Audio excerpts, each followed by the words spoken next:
You're just another nobody, just like your father. The sentence didn't echo. It sliced. The classroom, mid-lesson, froze.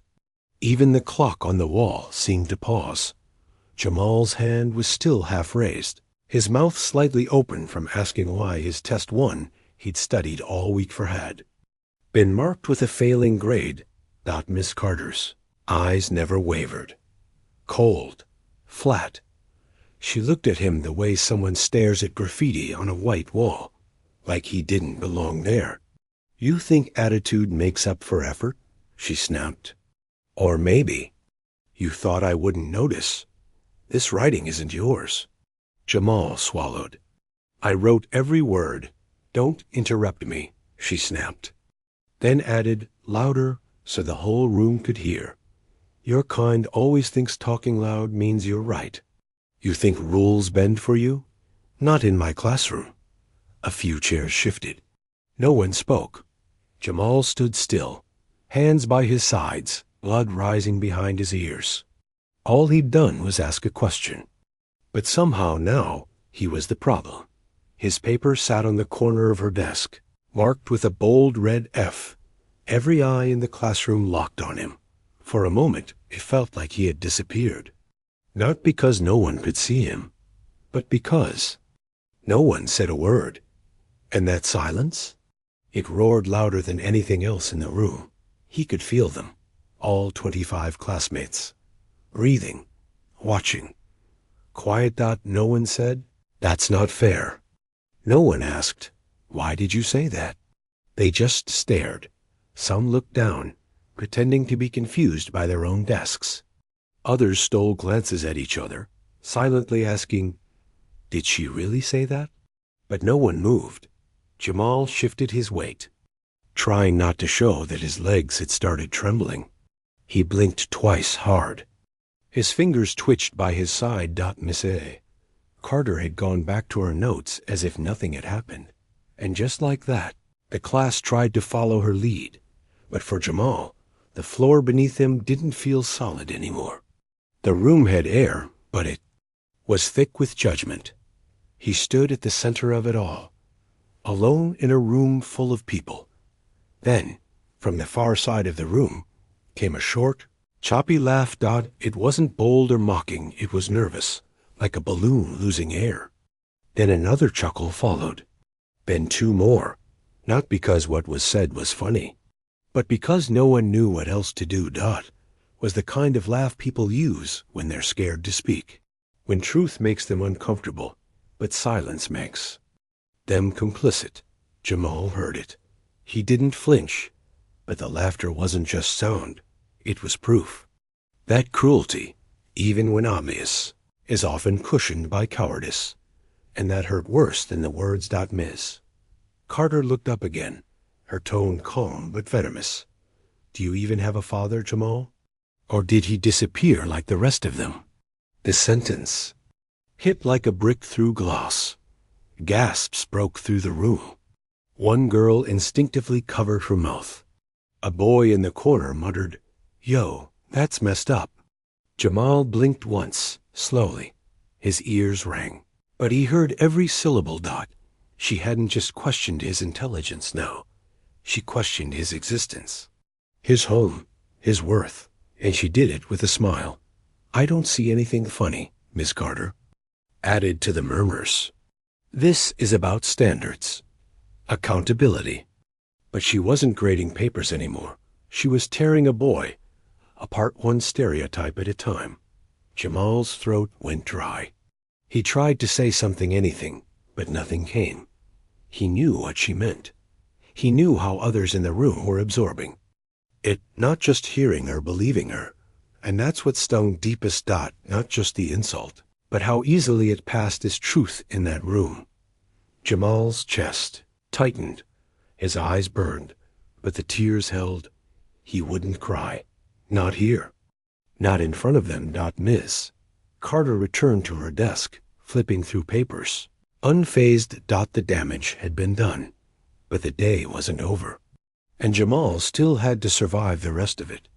He bit down on the inside of his cheek. Inhale, exhale. Steady now. All around him, the silence returned. But it wasn't peaceful. It was heavy like shame wrapped in cotton. The kind of silence that doesn't shield you. It suffocates. And Jamal stood in the middle of it, stone-faced, daring himself. Not to fall apart. He wanted to scream. To throw something. To run. But he didn't. Instead, he stood there still. Because that's what the world had taught him. Don't react. Don't give them a reason. Even when they already invented one. His gaze drifted past the windows. Past the clock. Toward the old wooden classroom door. Maybe someone had heard. Maybe a teacher walking by. A staff member. Anyone. Maybe his mother would burst through, stethoscope still around her neck, and take him home. Or maybe will. But the door stayed shut. Jamal stared at it a second longer, willing it to open. It didn't. The moment passed. The hallway remained still. No one was coming. Not yet. He turned back slowly, the weight of the room pressing against his chest. No rescue. No justice. Just breath. And silence. And 25 eyes still watching. Name? The receptionist asked without looking up. Jamal Washington. He said softly, clutching his backpack strap. Lincoln Academy smelled like polished floors and privilege. Marble staircases, indoor atriums, blazers instead of hoodies. It was a world away from the cracked sidewalks of South Central. L.A. Jamal had earned a full academic scholarship ranked top 3 in his middle school. But here, no one knew that. No one cared. He'd walk through crowded halls, and kids would bump him like he was invisible. Teachers glanced past him. He wasn't just the new kid, he was the outlier. Still, he held his head up. Because Jamal knew what his mother always said, even if they don't see your light, baby, you keep shining. And so he did. Nights at home were quiet. His mom, Dana Washington, worked 12-hour shifts as a nurse, sometimes 16. She'd come home with swollen feet, slip off her shoes at the door, and kiss Jamal on the forehead without a word. They didn't have much. A one-bedroom apartment, a small table, and a whole lot of determination. Discipline is louder than excuses, she'd whisper when he didn't want to study. Don't let anyone tell you what you're not. Jamal watched her pour everything into survival. And though she was tired, she never bent. That strength, he carried it like armor. He never met his father. No birthday cards. No old photographs. Just a name and silence. Some kids got angry about that. Jamal D-I-D-N single quotes D. Instead, he wondered, was he tall? Did he write too? Did he ever drive down Slauson thinking of us? He didn't hate the man. He didn't know him.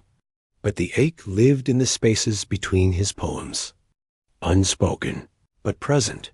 What mattered more to Jamal was who he chose to become, not who chose to leave.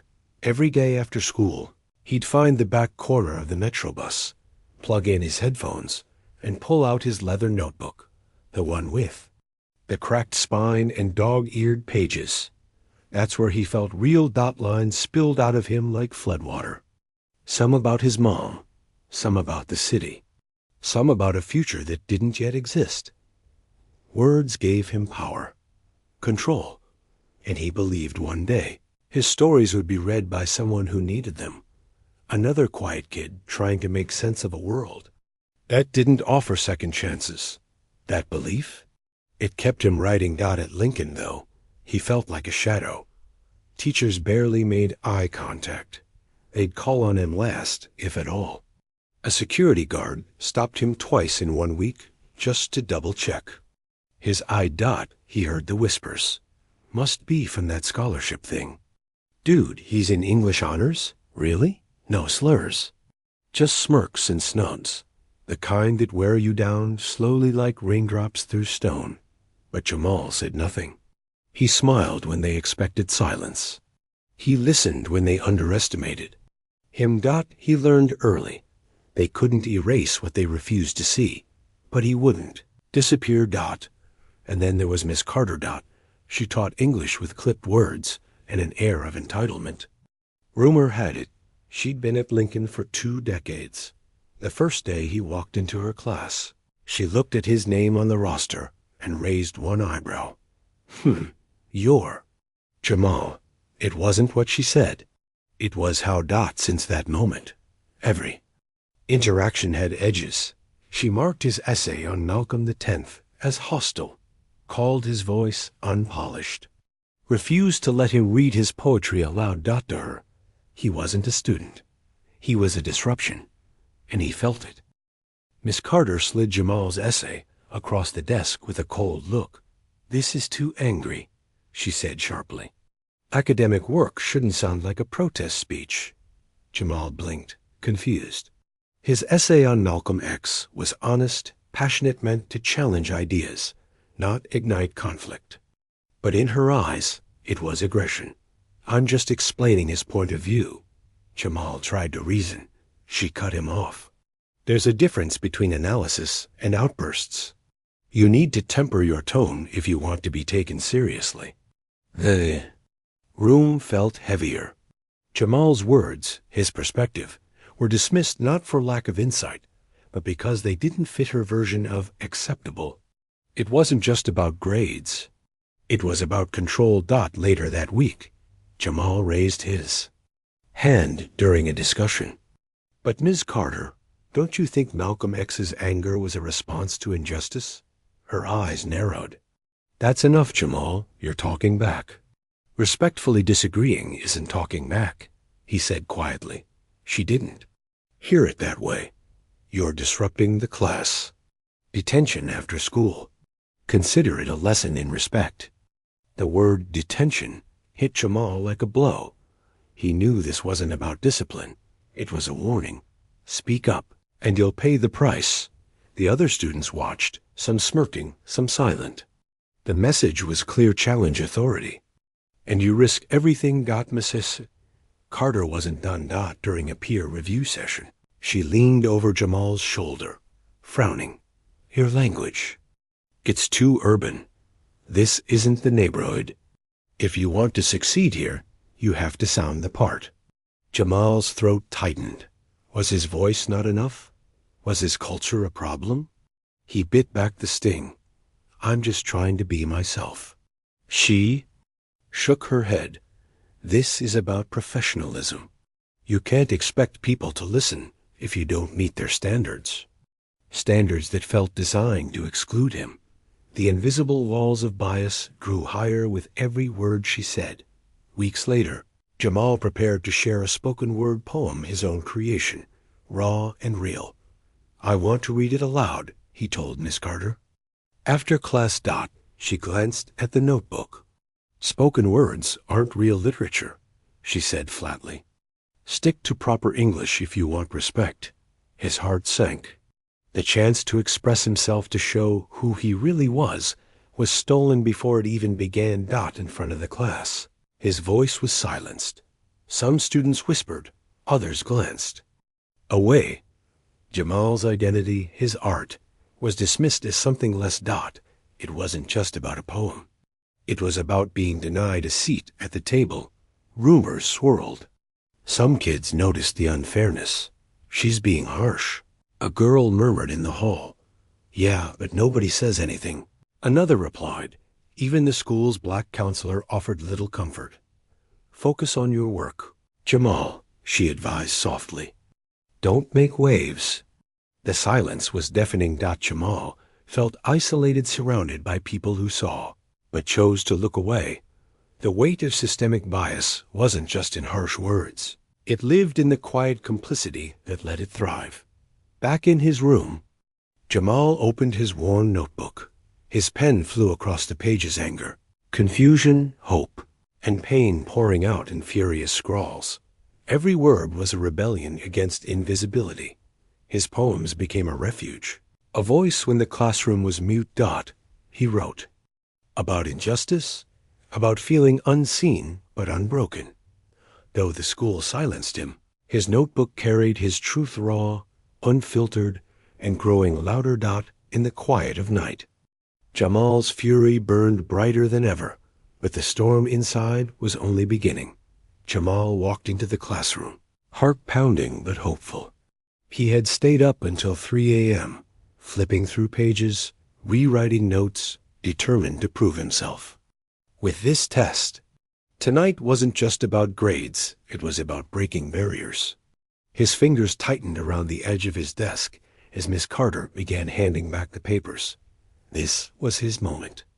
The moment all those late nights, all the sacrifices his mother made, were meant to pay off. He glanced at his paper, expecting the familiar red check marks of a job well done. Instead, the silence around him thickened like a storm gathering on. The horizon. Ms. Carter's cold voice cut through the room.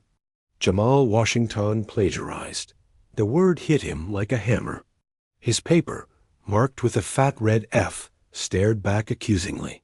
"No way you wrote this," she said, voice low but sharp. "Someone like you wouldn't have the capacity." Jamal's eyes widened. "I wrote every word. I swear." Laughter rippled from the back, but the accusation lingered, heavier than ever. "You think staying up all night gives you the right to steal someone else's work?" Miss Carter sneered, turning toward the class. "Cheating isn't just dishonesty.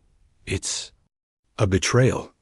The room buzzed with whispers and gasps. He could feel the weight of judgment pressing down, not just from her, but from everyone watching.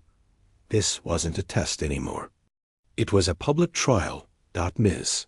Carter's eyes locked onto Jamal, cold and unyielding. "You expect me to believe a kid from South Central can produce work like this? Not with your background." The words pierced deeper than any failing grade. "Don't pretend you belong here," she spat, her voice carrying across the stunned silence. A few students exchanged uneasy glances, the unspoken racism hanging thick in the air. This was no longer subtle. "This isn't about your work," she continued, voice rising. "It's about knowing your place." Jamal's breath caught. Every insult, every dismissal, boiled down to this brutal message. He was less because of where he came from. His pride clenched tight, but something inside refused to break. With shaking hands, Jamal pushed back his chair. His voice was soft but steady. "I wrote this. Every single word is mine." Miss Carter smirked, dismissing him with a wave. "You're just another nobody." He swallowed the lump in his throat. "I'm not." The classroom grew tense, every eye on him. His voice wavered, but the truth rang clear. "Please, listen to me. I studied. I worked. This is my work." The room felt miles away, but Jamal's defiance was real. Despite the fear, despite the humiliation, he stood tall. He was done being invisible. Missa. Carter's smile twisted cruelly. "You're just like your father. No one ever saw him, and no one cared." The words landed with brutal force, shattering something inside Jamal. He froze, pain flaring behind his eyes. The class fell into shocked silence, the weight of the insult dragging down the air. "You don't belong here," she hissed. "You're a mistake." Tears threatened, but he blinked them back. That moment wasn't just about a failed test anymore. It was about stripping away dignity in front of everyone. Suddenly, phones emerged, recording the scene like vultures circling. Some whispered in disbelief. Others aimed their screens, turning Jamal's humiliation into a viral moment. The classroom was no longer just a place of learning. It was a stage for cruelty, broadcasted to the world. Jamal's face burned with shame and anger, every second. Amplified, every word immortalized. Amid the chaos, Jamal's eyes flicked to the door. Soft footsteps approached, steady, deliberate. Someone was coming. Someone who had already seen. Someone who might change everything. The classroom door slammed open with a sharp thud. Silence froze the room instantly. Will Smith stepped in, hoodie pulled low, sunglasses hiding the fire burning in his eyes. His presence sliced through the tension like a knife. "I saw the video," he said calmly, voice steady but charged with unmistakable authority. Miss Carter's confident smirk vanished as every eye snapped to the unexpected visitor. The weight of his words hung in the air, heavy and undeniable. "You have no right to treat that boy like this," Will continued, stepping forward without hesitation. "Not here, not ever." His tone brooked no argument, no excuses. The class shifted uneasily, caught between shock and a budding hope. Will's calm fury rewrote the power dynamic in that moment. The silence that had once protected cruelty shattered under the force of truth. Will approached Jamal, placing a steady hand on his shoulder. The gesture was simple but profound, an unspoken shield in a battlefield of injustice. "This kid is somebody," Will declared firmly, voice echoing with pride. "He's my family." The words transformed the atmosphere, shifting the focus from Jamal's humiliation to his worth. The boy who had been dismissed, doubted, and degraded was suddenly a beacon of strength, no longer just a victim. He was a young man deserving of respect. Classmates exchanged glances, some swallowing their doubts, others staring in disbelief. This wasn't just a defense. It was a declaration that Jamal belonged here. Phones emerged like butterflies, their screens capturing every moment. The students, once silent witnesses, now became broadcasters of truth. The classroom was alive with the hum of digital justice, each recording a testament against injustice. In this new era, exposure was power. The video wasn't just a clip, it was a weapon, one that threatened to tear down the walls of prejudice. Will's words, Jamal's courage, and the teacher's unraveling all streamed live, accessible to thousands beyond these walls. Will pulled a worn leather notebook from his jacket pocket, the one Jamal clung to like a lifeline. He opened it carefully, his fingers tracing the edges of the pages filled with raw, unfiltered truth. He read aloud one of Jamal's poems, words that bled pain and hope, wrapped in brilliant rhythm. "Here's his voice," Will said, eyes scanning the room. "Not the voice you tried to silence." The classroom fell into a hush, captivated by the power of Jamal's poetry. Each line challenged prejudice, demanded recognition, and carved space for dignity. Ms. Carter's attempts to interrupt faltered under the weight of the words, her authority. Crumbling. The poem wasn't just a collection of verses. It was a revolution in ink, louder than any accusation. For the first time, some students looked beyond their own discomfort. Faces softened, eyes glistened. A few wiped tears discreetly, overwhelmed by the honesty they had ignored. The room, once divided by silence and fear, began to unite in empathy. Whispers of "I didn't know," and "I never thought about it," floated between desks. The emotional walls Jamal faced alone were now cracking. They saw him not just as the accused or the outsider, but as a person whose story demanded respect. This awakening was fragile, but powerful. Missy Carter's composure cracked. "I didn't mean it like that," she stammered, voice shaky as the principal stepped in behind Will, but her words fell flat. The board of trustees were watching the viral video, their faces a mix of disappointment and resolve. Her carefully constructed facade was dissolving before a wider audience. No more hiding behind discipline or standards. The system that once protected her was now holding her accountable. Miss Carter's smirk faded, replaced by panic. The tide had turned. Her control slipped away, replaced by whispers, judgments, and consequences. The power she wielded was no longer hers to command. The silence that shielded her had broken. Justice was coming. The principal's voice was firm, echoing through the halls. "Ms. Carter is placed on administrative leave, effective immediately, pending a full investigation." Whispers spread like wildfire among students and staff. The viral classroom confrontation had forced the school's hand, no longer could. Silence shield wrongdoing. Accountability was finally taking shape. Parents demanded answers, their voices rising louder than ever before. Though the wheels of justice had started turning, the air remained heavy with uncertainty. The institution was reacting, but healing was still a distant horizon. Headlines exploded overnight.